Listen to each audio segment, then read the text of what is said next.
नमस्कार मेरे प्यारे दोस्तों, मैं संजय कुमार SKGKG इस चैनल में आप लोग का हार्दिक स्वागत करता हूं। आशा करता हूं कि आप सभी लोग बहुत अच्छे होंगे, मस्त होंगे। प्यारे दोस्तों, आज हम आप लोग को पढ़ाने वाले हैं कौन सा टॉपिक। तो आज का टॉपिक है पुष्यभूति वंश या वर्धन वंश, है ना। इस टॉपिक को आज पढ़ाने वाले 22 नंबर टॉपिक है। तो चलिए स्टार्ट करते हैं। स्टार्ट करने से पहले आपको कहना चाहते हैं प्यारे दोस्तों कि अगर आप लोग इस चैनल पर नए हैं और अभी तक चैनल को सब्सक्राइब नहीं किए तो प्लीज़ दोस्तों इस चैनल को सब्सक्राइब करके बेल आइकन घंटी को दबाकर ऑल कर लीजिए। तो चलिए प्यारे दोस्तों स्टार्ट करते हैं। क्या है गुप्त वंश। गुप्त वंश के पतन के पश्चात जब गुप्त वंश का पतन हुआ उसके पश्चात पुष्यभूति ने हरियाणा के अंबाला जिले पुष्यभूति ने हरियाणा के अंबाला जिले के थानेश्वर में थानेश्वर में एक नवीन राजवंश की स्थापना की। किसकी? एक नवीन राजवंश की स्थापना की। कौन? पुष्यभूति ने। ठीक है, जिससे पुष्यभूति वंश कहा जाता है। नवीन राजवंश की स्थापना की पुष्यभूति ने, जिससे हम पुष्यभूति वंश के नाम से जाना जाता है। ठीक है, चलिए पुष्यभूति वंश के बाद कौन आता है?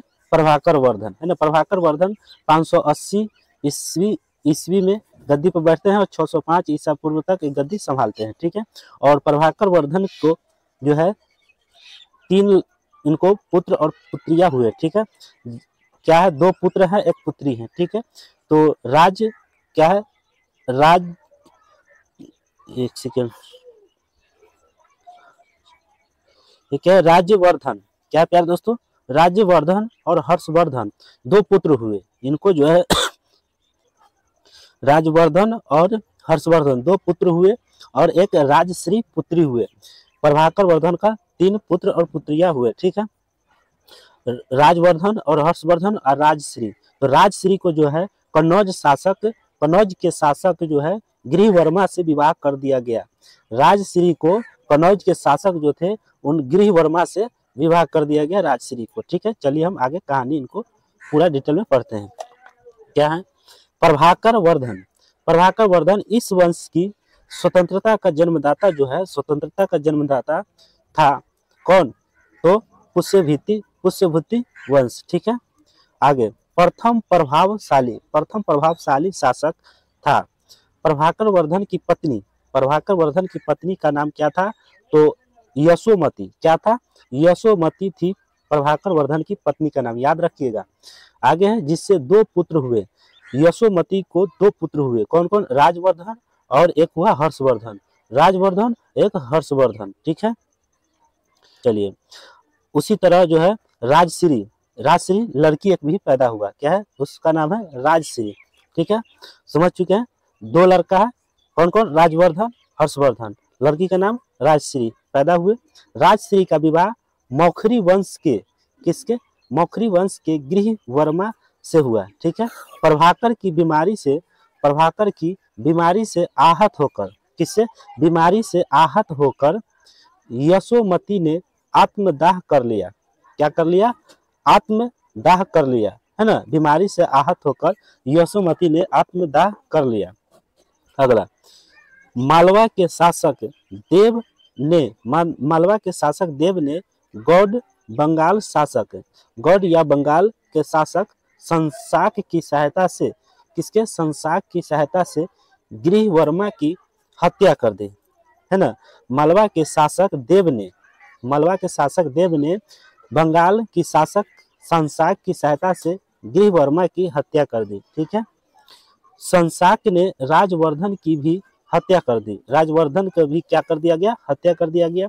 गौड़ शासक संसाक शैव धर्म का अनुयायी था। किसका? शैव धर्म का अनुयायी था। ठीक है, गौड़ जो था, गौड़ शासक, वो संसाक, वो शैव धर्म का अनुयायी था। इसने बोधि वृक्ष को कटवा दिया। किसका? चलिए नेक्स्ट है, इसने बोधि वृक्ष को कटवा दिया और गंगा में फेंकवा दिया। क्या करवा दिया? बोधि वृक्ष को जो है गौड़ शासक शैव धर्म का अनुयायी था, इसने बोधि वृक्ष को कटवा दिया। किसने? गौड़ शासक ने बोधि वृक्ष कटवा के गंगा जी में फेंकवा दिया। ठीक है, हर्षवर्धन 16 वर्ष की अवस्था में क्या हुआ? हर्षवर्धन जो है दूसरा भाई, वो 16 वर्ष की अवस्था में 606 ईस्वी में राजगद्दी पर बैठा, है ना। हर्षवर्धन जो है 606 ईस्वी में राजगद्दी पर बैठा। हर्ष ने कन्नौज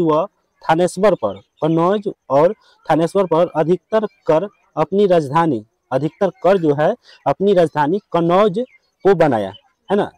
अपनी राजधानी कन्नौज को बनाया किसने? हर्षवर्धन ने 16 वर्ष की अवस्था में, ठीक है। क्योंकि हर्षवर्धन ने शासक को पराजित कर कन्नौज पर अधिकतर क्या अधिकार कर लिया, है ना।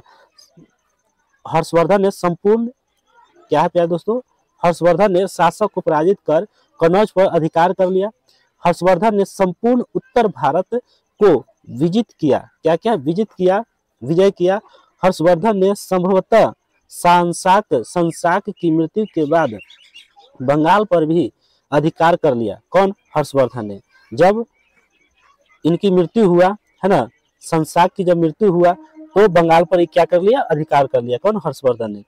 जब दक्षिण भारत अभियान किया गया, जब दक्षिण भारत अभियान किया, हर्ष के समय मथुरा सूती वस्त्रों के निर्माण के लिए, मथुरा जो है सूती वस्त्रों के किसके, चलिए आगे हम बताते हैं, सूती वस्त्रों, है ना, के निर्माण के लिए प्रसिद्ध था। कौन? मथुरा, है ना, मथुरा सूती वस्त्रों के लिए प्रसिद्ध था। नालुका शासक पुलकेशिन द्वितीय, कौन? पुलकेशिन द्वितीय से नर्मदा नदी के तट पर युद्ध हुआ। किससे? नालुका शासक और पुलकेशिन द्वितीय से नर्मदा नदी के तट पर युद्ध हुआ, ठीक है, जिसमें हर्षवर्धन पराजित हुआ। हर्षवर्धन वहां पे क्या हो गया? हार गया, ठीक है। यह जानकारी रवि कीर्ति के एहोल अभिलेख से प्राप्त होती है। रवि कीर्ति के अभिलेख, है ना, एहोल अभिलेख से प्राप्त होती है, ठीक है। नेक्स्ट आगे चलिए। हर्षवर्धन के शासन काल में चीनी यात्री जो आए, है ना, भारत में, हर्षवर्धन के शासन काल में चीनी यात्री हेनसोंग, क्या है? हेनसोंग बौद्ध ग्रंथों की तलाश में भारत आया था। क्या आया था? बौद्ध ग्रंथों की तलाश में भारत आया था चीनी यात्री हेनसोंग, ठीक है, हर्षवर्धन के काल में। हर्षवर्धन के दरबार में 643 ईस्वी में वह 645 ईस्वी में दो चीनी, है ना, 643 ईस्वी से 645 ईस्वी में दो चीनी दूत आए। कितने? 2 चीनी दूत जो है आए, ठीक है। हेनसोंग भारत स्थल मार्ग से आया, स्थल मार्ग से ही वापस गया। भारत स्थल मार्ग से आया, ठीक है, हेनसोंग, ठीक है। हेनसोंग भारत स्थल जो है मार्ग से आया, स्थल मार्ग से ही वापस गया। चीनी यात्री हेनसोंग बौद्ध धर्म की शिक्षाएं, चीनी यात्री हेनसोंग जो थे वो बौद्ध धर्म की शिक्षाएं प्राप्त करने भारत आया था, है ना। हेनसोंग जो है भारत किस लिए आया था? प्यारे दोस्तों आप लोग कमेंट बॉक्स में जरूर बताएं, भारत किस लिए आया? तो बौद्ध धर्म की शिक्षाएं प्राप्त करने के लिए आए थे भारत हेनसोंग ने, है ना, चीनी यात्री थे, ठीक है। चलते हैं आगे। नेक्स्ट, हर्षवर्धन के पूर्वज भगवान शिव और सूर्य के उपासक थे। हर्षवर्धन के पूर्वज जो थे, उनको पिताजी दादाजी थे, वो भगवान शिव और सूर्य के, है ना, शिव और सूर्य के उपासक थे, ठीक है।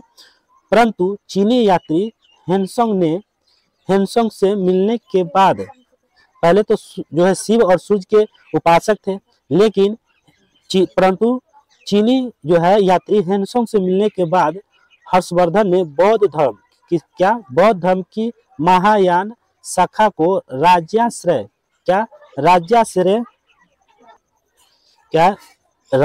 प्रदान किया तथा स्वयं पूर्ण बौद्ध बन गया। हर्षवर्धन जो है ये भी क्या बन गए? ये भी जो है बौद्ध बन गए, ठीक है। हेनसोंग ने नालंदा विश्वविद्यालय,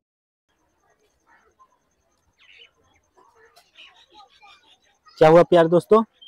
नेक्स्ट आगे है। हेनसोंग ने नालंदा विश्वविद्यालय में अध्ययन व अध्यापन किया, है ना, अध्ययन व अध्यापन किया तथा दक्षिण भारत की यात्रा की। नालंदा विश्वविद्यालय में जो है ये अपना अध्ययन और अध्यापक किया। कौन? हेनसोंग ने, ठीक है, यहीं पर पढ़ाई लिखाई किया, ठीक है। वह पुलकेशिन द्वितीय नरसिंह वर्मन प्रथम का उल्लेख भी करता है ना। वह पुलकेशिन द्वितीय नरसिंह वर्मन प्रथम का उल्लेख भी करता है। चीनी यात्री हेनसोंग ने भीनमाल भीनमाल की यात्रा, क्या भीनमाल की यात्रा की और इसे 2 बार लूटा गया। भीनमाल की यात्रा की और इसे 2 बार, कितने बार, 2 बार लूटा गया, ठीक है। परंतु फिर भी वह हर्षवर्धन के शासन की प्रशंसा करता है ना। 2 बार लूटने के बाद भी वह हर्षवर्धन के शासन की प्रशंसा करता है। ह्वेनसांग को शाक्य मुनि, क्या, शाक्य मुनि, ठीक है, शाक्य मुनि यात्रियों का राजकुमार, शाक्य मुनि यात्रियों का राजकुमार तथा नीति का पंडित, है ना, नीति का पंडित कहा जाता है। क्या है, ह्वेनसांग को शाक्य मुनि यात्रियों का, है ना, शाक्य मुनि का राजकुमार तथा नीति का पंडित कहा जाता है। किसको, ह्वेनसांग को, ठीक है। चीनी यात्री ह्वेनसांग की यात्रा का वृत्तांत जो है सीयूकी कहलाता है। चीनी यात्री ह्वेनसांग की यात्रा का वृत्तांत जो है क्या कहलाता है, तो सीयूकी कहलाता है। याद रखिएगा क्या कहलाता है प्यारे दोस्तों, तो सीयूकी कहलाता है, ठीक है। क्या कहलाता है, सीयूकी कहलाता है, ठीक है। वहीली, क्या है, वहीली ने ह्वेनसांग की जीवनी लिखी। किसकी, ह्वेनसांग की जीवनी लिखी। हर्षवर्धन भी एक विद्वान शासक था। हर्षवर्धन भी जो था एक विद्वान शासक था। उसने नागानंद, किसका, नागानंद, रत्नावती व प्रियदर्शिका नामक 3 संस्कृत नाटक ग्रंथों की रचना की, है ना। नागानंद, रत्नावती, प्रियदर्शिका नामक 3 संस्कृत नाटक ग्रंथों की रचना किसने किया, तो किसने किया प्यारे दोस्तों, तो हर्षवर्धन ने, है ना। बाणभट्ट हर्ष के दरबारी कवि थे। हर्ष के दरबारी, हर्षवर्धन के दरबारी कवि कौन थे, तो बाणभट्ट थे। याद रख लीजिएगा। उन्होंने, हर्षवर्धन ने हर्ष चरित्र व कादम्बरी की रचना की। हर्षवर्धन जो है हर्ष चरित्र और कादम्बरी की रचना की। बाणभट्ट के गुरु कौन थे, भर्तु थे। कौन थे, बाणभट्ट के गुरु जो है भर्तु या भत्सु, भत्सु थे, ठीक है। नेक्स्ट चलिए। हर्षवर्धन प्रति 5 वर्ष बाद प्रयाग में महामोक्ष परिषद का क्या प्यारे दोस्तों, महामोक्ष परिषद का आयोजन करवाता था, ठीक है। हर्षवर्धन प्रति 5 वर्ष बाद, याद रखिएगा, प्रति 5 वर्ष बाद प्रयाग में, है ना, महामोक्ष परिषद का आयोजन करवाता था। कौन, हर्षवर्धन ने।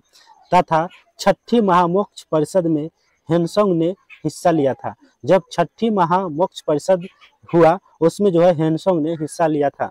हर्षवर्धन ने कन्नौज में सर्वधर्म सम्मेलन का आयोजन करवाया। हर्षवर्धन ने कन्नौज में सर्वधर्म सम्मेलन का आयोजन करवाया, जिसका अध्यक्ष ह्वेनसांग को बनाया। जिसका अध्यक्ष किसको बनाया, ह्वेनसांग को बनाया। इसलिए हर्षवर्धन को ब्राह्मणों के विरोध, हर्षवर्धन को जो है ब्राह्मणों के विरोध का सामना करना पड़ा था, ठीक है।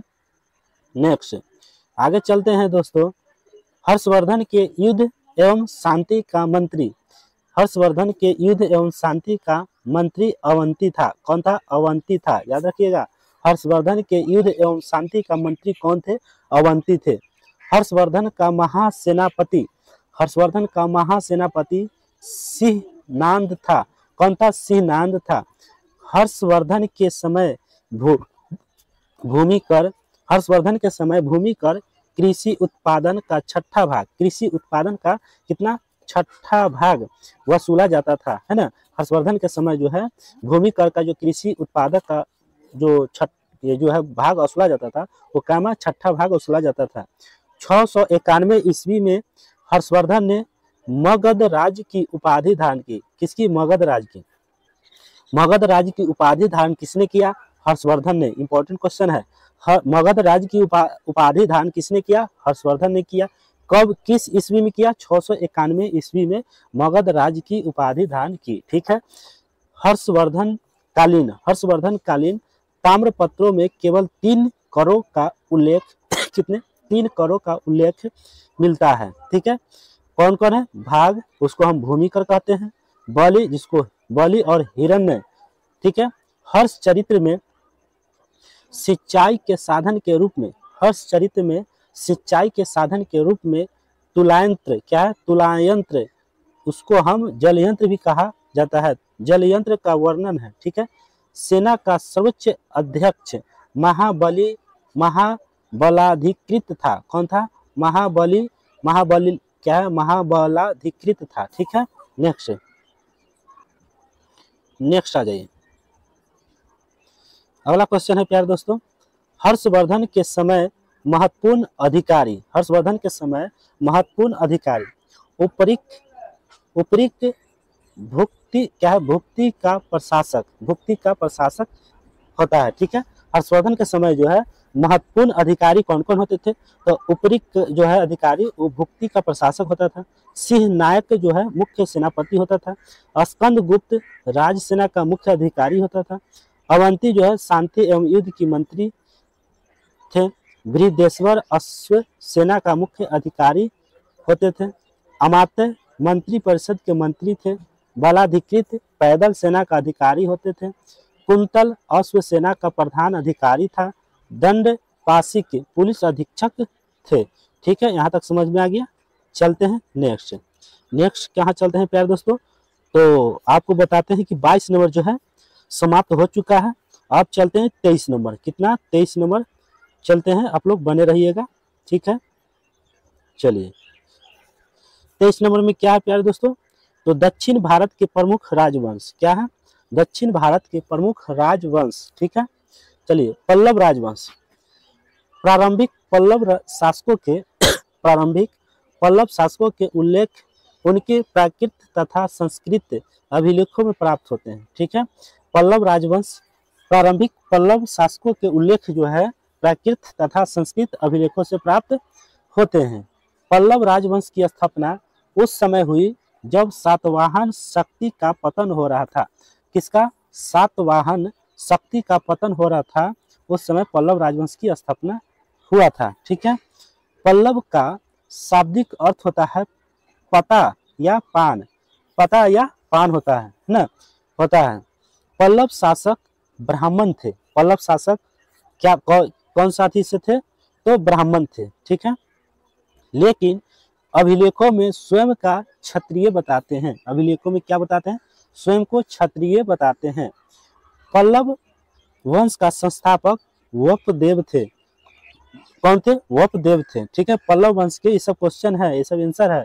पल्लव वंश का संस्थापक कौन थे? तो वपदेव। इस आप लोग लिखते चलिएगा या समझते चलिएगा। आप लोगों के पास में फ्री में हम पीडीएफ भी प्रोवाइड करा दिए हैं, तो आप लोग जरूर जाके टेलीग्राम से जुड़ जाइएगा, इसके डिस्क्रिप्शन में लिंक दिया गया है।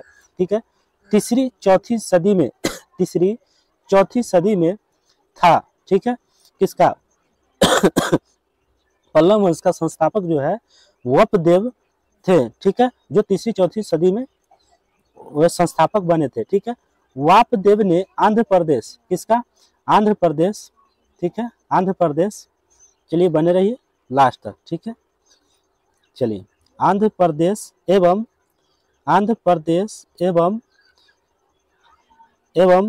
तांडे मंडलम, आंध्र प्रदेश एवं तांडे मंडलम पर शासन किया। श्री विष्णु को पल्लव वंश का वास्तविक संस्थापक कहा जाता है। श्री विष्णु को पल्लव वंश का श्री विष्णु को पल्लव वंश का वास्तविक संस्थापक कहा जाता है। ठीक है, इससे हम आदि पुरुष भी कहते हैं। इससे हम क्या कहते हैं? आदि पुरुष भी कहते हैं। ठीक है, समझ लीजिएगा। सिंह विष्णु है ना, सिंह विष्णु या सिंह वर्मन को अब निसी तथा सिंह विष्णु पोत्रयन के नाम से जाना जाता है। ठीक है, श्री विष्णु को इस नाम से भी जाना जाता है। श्री विष्णु के दरबार में लेखक भारवी कौन है? एक लेखक रहते थे, उनका नाम था भारवी नाम के लेखक रहते थे। ठीक है, श्री विष्णु के दरबार में लेखक भारवी ने किरातार्जुनियम, किसका? किरातार्जुनियम की रचना की थी। किसकी? किरातार्जुनियम की रचना की थी, याद रखिएगा। ठीक है, इसमें अर्जुन एवं किरात या शिकारी शिव की कहानी है। किरातार्जुनियम में किरात या शिकारी या शिव की कहानी है। शिव विष्णु धर्मानुयायी या वैष्णव धर्म थे। शिव विष्णु जो थे वो वैष्णव धर्म थे, है ना, वैष्णव धर्म से बिलोंग करते थे। उसके समय में माँ मामल्लपुरम में वराह मंदिर का, किसका, वराह मंदिर का निर्माण हुआ, किसका, वराह मंदिर का। श्री विष्णु द्वारा चोलों की पराजय का वर्णन, श्री विष्णु द्वारा जो है चोलों की पराजय का वर्णन किसमें है, तो वेस्लर पायलयम ताम्रपत्र से मिलता है। ठीक है, चलिए नेक्स्ट आगे है महेंद्र वर्मन प्रथम, है ना, महेंद्र वर्मन प्रथम, इनके किसके बाद, तो आगे देख सिंह विष्णु, है ना, सिंह विष्णु के बाद कौन आते हैं प्यारे दोस्तों, तो महेंद्र वर्मन प्रथम आते हैं। ठीक है, महेंद्र वर्मन प्रथम ये जो है 600 ईस्वी में अपने गद्दी को संभालते हैं और 630 ईस्वी तक एक गद्दी पर रह पाते हैं। ठीक है, श्री विष्णु का पुत्र था, श्री विष्णु का पुत्र का नाम महेंद्र वर्मन प्रथम था। ठीक है, तो श्री विष्णु के बाद महेंद्र वर्मन आते हैं तथा उत्तराधिकारी भी था। वह पल्लव वंश के महानत, क्या है, महानतम शासकों में था। ठीक है, महेंद्र वर्मन विद्वान भी था। ये जो है श्री विष्णु का पुत्र जो है महेंद्र वर्मन, ये विद्वान भी था। ठीक है, वह एक कवि एवं संगीतज्ञ था। वह एक क्या था, कवि और संगीतज्ञ भी था। महेंद्र वर्मन ने मत विलास व गुण भर उपाधियां ग्रहण की थी। महेंद्र वर्मन युद्ध और शांति में दोनों में समान रूप से महान था। दोनों में क्या था, महान था। ठीक है, महेंद्र वर्मन युद्ध और शांति में दोनों में समान रूप से महान था। ठीक है, महेंद्र वर्मन से मत विलास प्रहसन नामक हास्य ग्रंथ की रचना की थी। महेंद्र वर्मन ने जो है मत विलास प्रहसन नामक हास्य ग्रंथ की रचना की थी। इसमें बौद्ध भिक्षु एवं कपालिकलम, क्या है, कपालिकम पर व्यंग किया गया है। क्या किया गया, व्यंग किया गया है। महेंद्र वर्मन प्रथम ने प्रसिद्ध संगीतज्ञ क्या है, रूपराचार्य, क्या है, रूपराचार्य से संगीत की शिक्षा ली थी। रूपराचार्य से संगीत की शिक्षा ली थी। इस पुस्तक को भारत के प्रथम व्यंग्यात्मक क्या है, व्यंग्यात्मक पुस्तक माना गया है। महेंद्र वर्मन ने शैव संत अपर के प्रभाव में जैन धर्म त्याग कर, क्या है, जैन धर्म त्याग कर शैव मत ग्रहण कर लिया। शैव मत जो है ग्रहण कर लिया, है ना, शैव धर्म में अपना लिए। कौन, महेंद्र वर्मन ने। ठीक है, आगे महेंद्र वर्मन प्रथम को पुलकेशिन द्वितीय से पराजित होना पड़ा। पुलकेशिन द्वितीय ने महेंद्र वर्मन को पराजित कर दिया युद्ध में। ठीक है, पल्लव वंश का सर्वाधिक शक्तिशाली शासक नरसिंह वर्मन प्रथम 630 ईसा पूर्व में गद्दी संभालते हैं और 668 ईसा पूर्व तक रह पाते हैं। ठीक है, 630 से 668 ईसा पूर्व तक गद्दी संभालते हैं।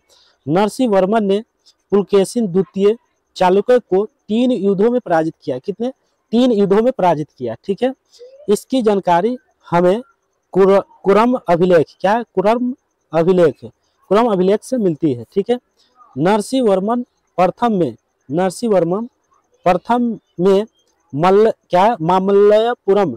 मामल्लपुरम नामक नगर बसाया, जो वर्तमान में महाबलीपुरम नाम से प्रसिद्ध है। महाबलीपुरम नाम से प्रसिद्ध है।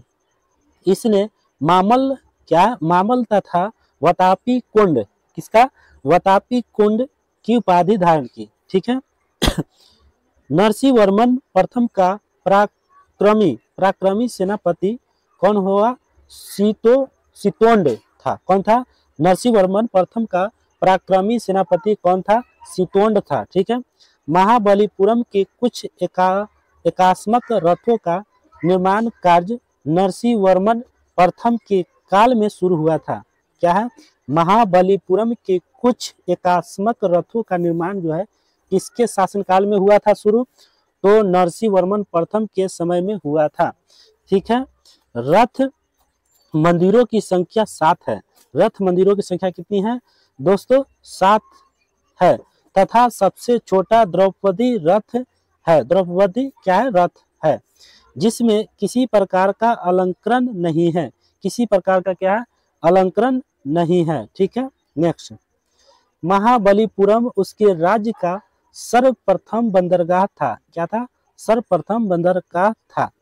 उसके शासन काल में, है ना, उसके शासन काल में चीनी यात्री हेनसंग कांची गया था, है ना, कहाँ गया था, कांची गया था। किसके शासन काल में, तो नरसिंह वर्मन प्रथम के शासन काल में। ठीक है, कहाँ गया था, तो कांची गया था। और उसके अनुसार कांची के लोगों विद्या प्रेमी था। क्या था, विद्या प्रेमी था तथा उत्साही सत्यवादी थे, उत्साही व सत्यवादी थे। ठीक है, नेक्स्ट, नरसिंह वर्मन प्रथम के श्रीलंका विजय का वर्णन कासाकुरी, क्या है, कासाकुरी ताम्रपत्र तथा महावंश में मिलता है। कहा, महावंश में मिलता है। चालुक्य नरेश विक्रमादित्य को परमेश्वर वर्मन, कौन, परमेश्वर वर्मन प्रथम ने, है ना, परमेश्वर वर्मन प्रथम ने पराजित किया। ठीक है, परमेश्वर वर्मन प्रथम शैव धर्म के मतानुयायी थे। किसका, शैव धर्म के मतानुयायी थे। परमेश्वर वर्मन प्रथम ने आत्म, क्या, अत्यंत काम रंजय लोकादित्य गुणभाजन उग्रदंड एवं विद्या विनीति की उपाधि धारण की थी। ठीक है, कौन, परमेश्वर वर्मन प्रथम ने। ठीक है, नेक्स्ट, परमेश्वर वर्मन प्रथम में समलपुरम में गणेश मंदिर बनवाया। क्या बनवाया, समलपुरम में गणेश मंदिर बनवाया। ठीक है, नेक्स्ट, नरसिंह वर्मन द्वितीय, क्या है, नरसिंह वर्मन द्वितीय राजा सिंह 680 से 720 ईसा पूर्व तक शासन किए। ठीक है, परमेश्वर वर्मन का पुत्र नरसिंह वर्मन द्वितीय जो है राजा सिंह 680 से 720 ईस्वी तक क्या के शासन किए। और परमेश्वर वर्मन का पुत्र तथा उत्तराधिकारी भी था। ठीक है, इसके शासन काल में कला और साहित्य के क्षेत्र में महत्वपूर्ण प्रगति हुई। क्या हुआ, महत्वपूर्ण प्रगति हुई। नरसिंह वर्मन द्वितीय ने कांची के कैलाश मंदिर, क्या, कांची के कैलाश मंदिर तथा महाबलीपुरम के शोर मंदिर, है ना, शोर मंदिर का निर्माण करवाया था। याद रखिएगा, कांची के कैलाश मंदिर का निर्माण किसने करवाया, तो नरसिंह वर्मन द्वितीय ने करवाया था। इंपॉर्टेंट क्वेश्चन, कांची के कैलाश मंदिर का निर्माण किसने करवाया, नरसिंह वर्मन द्वितीय ने। अथवा महाबलीपुरम के शोर मंदिर का निर्माण किसने करवाया, तो नरसिंह वर्मन द्वितीय ने, दोनों मंदिर का। ठीक है, याद जरूर रखिएगा। चलिए आगे चलते हैं दोस्तों। तो आप लोग समझ गए प्यारे दोस्तों, यहाँ तक आप लोग समझ गए। ठीक है, संस्कृत के प्रख्यात लेखक दंडिन, कौन, दंडिन उसकी, है ना, दंडिन उसकी राज्यसभा में थे। उन्होंने 10 कुमार चरित्र, किसकी, 10 कुमार चरित्र की रचना की थी, है ना। संस्कृत के प्रख्यात लेखक दंडिन, क्या है, दंडिन उसकी राज्यसभा में थे। इन्होंने, दंडिन ने 10 कुमार चरित्र की रचना की थी। ठीक है, नरसिंह वर्मन द्वितीय की राजसिंह शंकर भक्ति तथा आगम प्रिय उसकी प्रिय उपाधियां थी। क्या थी, उपाधियां थी। नरसिंह वर्मन द्वितीय ने चीनी यात्रियों के लिए नागपट्टनम में एक विहार निर्मित करवाया था। क्या किया, निर्मित करवाया था। परमेश्वर वर्मन द्वितीय की आकस्मिक मृत्यु के बाद पल्लव राज में संकट उत्पन्न हो गया। क्या हो गया, पल्लव राज में संकट उत्पन्न हो गया, क्योंकि उसका कोई वैध उत्तराधिकारी नहीं था। ठीक है, नेक्स्ट, कांची के लोगों ने समानांतर शाखा के एक राजकुमार नंदीवर्मन, है ना, नंदीवर्मन द्वितीय को राजा बनाया।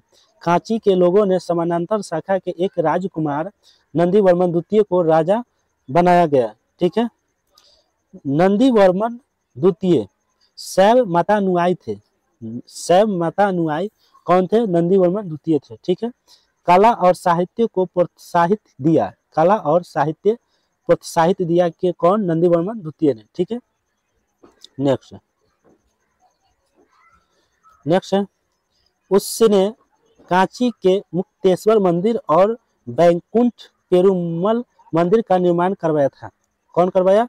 तो नंदी वर्मन द्वितीय ने कांची कांची के मुक्तेश्वर मंदिर और बैकुंठ पेरुमल मंदिर का निर्माण करवाया था। प्रसिद्ध वैष्णव संत तिरुमंगाई अलवार उसका समकालीन था। अपराजित पल्लव वंश का अंतिम महत्वपूर्ण शासक था। ठीक है। दक्षिण में वैष्णव आंदोलन का प्रारंभ सर्वप्रथम पल्लवों के राज्य से ही हुआ था तथा उसके बाद दक्षिण के अन्य भागों में पहुंचा। ठीक है। पल्लव राजाओं का शासन काल नयनारों तथा अलवारों के भक्ति आंदोलनों के लिए प्रसिद्ध था, है ना। नयनारों और अलवारों के भक्ति आंदोलन के लिए प्रसिद्ध था। ठीक है। नेक्स्ट है संगम युग। ठीक है। क्या है? संगम युग। संगम का शाब्दिक अर्थ होता है साहित्यकारों की सभा। क्या है? साहित्यकारों की सभा, या सभा को ही परिषद या संघ मंडली कहा जाता है। ठीक है। इसका समय काल पहली से तीसरी शताब्दी था, है ना। नोट, राम शरण शर्मा के अनुसार संगम काल तीसरी से छठी शताब्दी में है। राम शरण शर्मा के बुक में जो है राम शरण शर्मा की जो बुक है वो उसके अनुसार जो है संगम काल तीसरी से छठी शताब्दी का है। ठीक है। तमिल साहित्य का संकलन करने के उद्देश्य से संगमों का आयोजन किया गया। किसका? संगमों का आयोजन किया गया। पांड्य शासकों के संरक्षण में कुल 3 संगम आयोजन किए गए। कितने? 3। कौन कौन? प्रथम संगम, है ना। प्रथम संगम स्थान मंदुराई, अध्यक्षता किसने किया था? तो ऋषि अगस्त्य ने। ठीक है। नेक्स्ट, नवासी मांडे राजाओं का संरक्षण, भाग लेने वाले 549 संस्थान और 7 कवि, 4499 लेखक। इस संगम की एक भी पुस्तक प्राप्त नहीं होती। क्या है? एक भी पुस्तक प्राप्त नहीं होती। समझ में आया? क्या कहें कि नवासी पांडे राजाओं का संरक्षण, भाग लेने वाले 549 संस्थान और 7 कवि, 4499 लेखक। इस संगम की एक भी पुस्तक प्राप्त नहीं होती। ठीक है। अगस्त्य ऋषि एवं ब्राह्मण कौंडिन्य को वैदिक परंपरा, आर्य संस्कृति को दक्षिण भारत में ले जाने का श्रेय। ठीक है। नेक्स्ट, द्वितीय संगम स्थान कपाटपुरम। क्या है? कपाटपुरम वर्तमान अलवै समुद्र में विलीन है। ठीक है। इस संगम की अध्यक्षता अगस्त्य ऋषि और इनकी मृत्यु के पश्चात तोलकापियर। क्या है? तोलकापियर कार्यकारी अध्यक्ष जो थे, आगे बने रहे, कार्यकारी अध्यक्ष। नेक्स्ट चलिए, अध्यक्ष जो है 59 पांडे राजाओं का संरक्षण, है ना। भाग लेने वाले 49 अकादमी सदस्य, 7300 कवि। कितने? 59 पांडे राजाओं का संरक्षण था। भाग लेने वाले 49 अकादमी सदस्य थे और 3700 इसमें कवि थे और 3700 वर्षों तक चला। ठीक है। यह ग्रंथ जो है तोलकापियम की रचना तोलकापियर ने की। किसने की? तोलकापियर ने की, जो एक तमिल व्याकरण का प्राचीन ग्रंथ था। ठीक है। इसके 3 भाग थे। कौन कौन थे? तो अलुथ्रु वर्ण विचार, सोल वाक्य विचार, पारुल वस्तु थे। ठीक है। तृतीय संगम स्थान उत्तरी मदुरै थे। इसकी अध्यक्षता कौन किया था? नकीरर ने की थी। किसने? नकीरर ने की थी। ठीक है। इसमें 49 पांडे राजा, कितना? 49 पांडे राजा और 49 संस्थान और 449 कवि थे इसमें। ठीक है। तीसरी संगम में। ठीक है। नेक्स्ट, 1850 वर्ष तक चला। ये जो है संगम 1850 तक चला। इस संगम के पुस्तक वेरी सय, पदी तुपुत, परिपादल आदि है, ठीक है। तृतीय संगम में जैन, बौद्ध, हिंदू तीनों संप्रदायों के लोगों ने भाग लिया। तीनों संप्रदाय के लोगों जो है तीसरी संगम में भाग लिया था, ठीक है। नेक्स्ट नेक्स्ट आ जाइए, लेखक और पुस्तक, ठीक है। कितना है देख लेते हैं, अभी बहुत ज़्यादा है, समय लगेगा, ठीक है। तो ये देख लेते हैं, थोड़ा फास्ट कर देते हैं, ठीक है। चलिए कहाँ तक था, यहाँ से स्टार्ट में है, ठीक है। देखिए लेखक और पुस्तक, इलांगो आडिगल है ना, इलांगो आडिगल की जो है पुस्तक, इलांगो इलांगो आडिगल जो पुस्तक है, इसकी लेखक कौन थे, ये लेखक है, ठीक है। शिल्प दिकारम, शिल्प दिकारम पुस्तक की लेखक इलांगो आडिगल थे, ठीक है। ये नूपुर की कथनी, इसमें 30 सर्ग है। इसमें कावेरी पट्टनम के कोवलन, उसकी पत्नी कनगी एवं नर्तकी माधवी की प्रेम कहानी है, ठीक है। नेक्स्ट मणि मेकले की लेखक जो है मिथिलाई सतनार, मिथिलाई सतनार बौद्ध धर्मावलंबी व्यापारी थे, ठीक है। और मणि मेकाई मणि माधवी और कोवलन की पुत्री थी, किसकी, कोवलन की पुत्री थी। इसमें राजकुमार उदय कुमार व मणि मेखले की प्रेम कहानी है, मणि मेखले की प्रेम कहानी है, ठीक है। नेक्स्ट तीसरा तिरुतक देवर या जैन भिक्षु है ना, तो जीवक चिंतामणि की लेखक जो है तिरुतक देवर है, जैन भिक्षु है, ठीक है। जीवक ने 8 विवाह किए, जीवक ने 8 विवाह किए और अंत में साधु बन गया। इसे विवाह ग्रंथ भी कहा जाता है, क्या कहा जाता है, विवाह ग्रंथ, है ना। तो इसकी लेखक जो है तिरुतक देवर है, ठीक है। तिरुवल्लुवर इसकी लेखक जो है तिरुकुरल है, क्या तिरुकुरल है, ठीक है। तोल कापियर की लेखक जो है तोल कापियम की लेखक जो है तोल कापियर है, ठीक है। नेक्स्ट अहनानूर की लेखक जो है रुद्र शर्मन है, ठीक है। कुरान, क्या है, कुराल की लेखक जो है कौन है, तिरुवल्लुवर है, कौन है, तिरुवल्लुवर है, ठीक है। यह तमिल साहित्य का आधारभूत ग्रंथ है। इसके विषय त्रिवर्ग आचार शास्त्र, राजनीति, आर्थिक जीवन एवं प्रणय से संबंधित है, ठीक है। नेक्स्ट संगम साहित्य के काव्य 2 भागों में बांटा गया है, कितने, संगम साहित्य के काव्य जो है 2 भागों में बांटा गया है, अकम और पूरम, 2 भाग में। अकम काव्य का मूल विषय प्रेम संग है, जबकि पूरम काव्य का विषय युद्ध है, क्या है, युद्ध है, ठीक है। नेक्स्ट संगम काल की प्रमुख फसल, संगम काल की प्रमुख फसल क्या था, तो गन्ना था, धान और रागी था, ठीक है, याद रखिएगा। संगम काल में चावल मुख्य खदान था, चावल की खेती ज्यादा होता था, ठीक है। संगम काल की राजधानी में एक राजसभा होती थी, क्या थी, राजसभा होती थी, जिसे नालवय कहा जाता है, क्या, नालवय, जिसमें प्रजा की कठिनाइयों पर, किसका, प्रजा की कठिनाइयों पर विचार किया जाता था। राजा का सर्वोच्च न्यायालय, राजा की सभा मनरस ही होता था।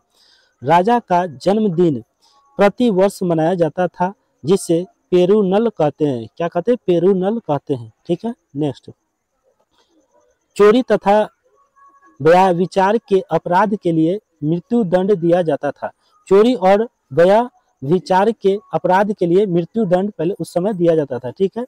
झूठी गवाही देने पर जीभ काट ली जाती थी, ठीक है। नेक्स्ट भूमि कर राजस्व का प्रमुख साधन था, भू राजस्व दर उत्पादन का 1/6 भाग था।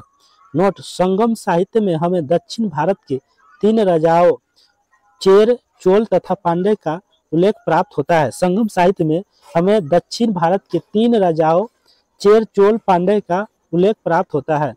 दक्षिण पश्चिम में चेर, उत्तर पूर्व में चोल, दक्षिण पूर्व में पांड्य राज्य स्थित है, क्या है, दक्षिण पश्चिम में चेर स्थित है और उत्तर पूर्व में चोल और दक्षिण पूर्व में पांड्य राजा स्थित है, ठीक है। नेक्स्ट चेर राजवंश का प्रतीक चिन्ह है धनुष, चेर राजवंश की प्रतीक चिन्ह क्या है, धनुष था। इसने एक बड़ी पाकशाला का निर्माण करवाया था। महाभारत के युद्ध में भाग लेने वाले योद्धाओं का भोज करवाया, है ना, क्या करवाया, पाकशालाओं का निर्माण करवाया तथा महाभारत के युद्ध में भाग लेने वाले योद्धाओं का भोज करवाया। नेदुल जरेल ने मर्दय को अपनी राजधानी बनाया और अनेक यवन व्यापारी को कैद कर लिया और बड़ी धनराशि हर्जाने के रूप में वसूल किया। ठीक है, नेक्स्ट, सेनगुट्टुवन, क्या है, सेनगुट्टुवन को लाल चेर भी कहा जाता है। इसने अधिराज की उपाधि धारण की, किसकी, अधिराज की क्या है, उपाधि धारण की। कलिवलावन सिम्बीदास जैसे नामों से प्रसिद्ध चोल राज्य पूर्वी तमिलनाडु में, कहाँ, पूर्वी तमिलनाडु में पेनार तथा वेलारू नदियों के मध्य स्थित था। ठीक है, उसके बाद मेगास्थनीज ने सर्वप्रथम पांड्यों का उल्लेख किया। सर्वप्रथम पांड्यों का उल्लेख किसने किया, तो मेगास्थनीज ने किया था। मेगास्थनीज के अनुसार पांड्य राज्य पर हेराकल, है ना, पांड्य राज्य पर हेराकल की पुत्री का शासन था और वह राज्य मोतियों के लिए प्रसिद्ध था। पांड्य राज्य की राजधानी मधुर थी, क्या था, मदुरै थी तथा इसका प्रतीक चिन्ह कार्प था। क्या था, कार्प, ये कार्प कोई मछली कहते हैं, मछली थी। पांड्य का उल्लेख रामायण महाभारत काल में भी मिलता है। पांड्यों का जो उल्लेख रामायण व महाभारत काल में भी मिलता है। ठीक है, नेक्स्ट, वेगी नदी, क्या है, वेगी नदी पांड्यों की जीवन रेखा थी। वेगी नदी जो है पांड्य राजाओं की जीवन रेखा थी। संगम काल के राजाओं में सर्वाधिक शक्तिशाली चोलों का राजा था, है ना, चोलों का राज्य था। स्थापना 9वीं शताब्दी 850 से लेकर 871 ईस्वी तक थी। ठीक है, पांड्य चोलों, केरो व कलभ्रों को विक्रमादित्य द्वितीय से पराजित किया। चोल राजवंश, कौन, क्या, चोल राजवंश। चोल का प्राचीनतम उल्लेख क्या है, कात्यायन ने किया। किसने किया, कात्यायन ने किया। इनका प्रतीक चिन्ह बाघ था। क्या था प्रतीक चिन्ह, तो बाघ था, याद रखिएगा, क्या था, बाघ था।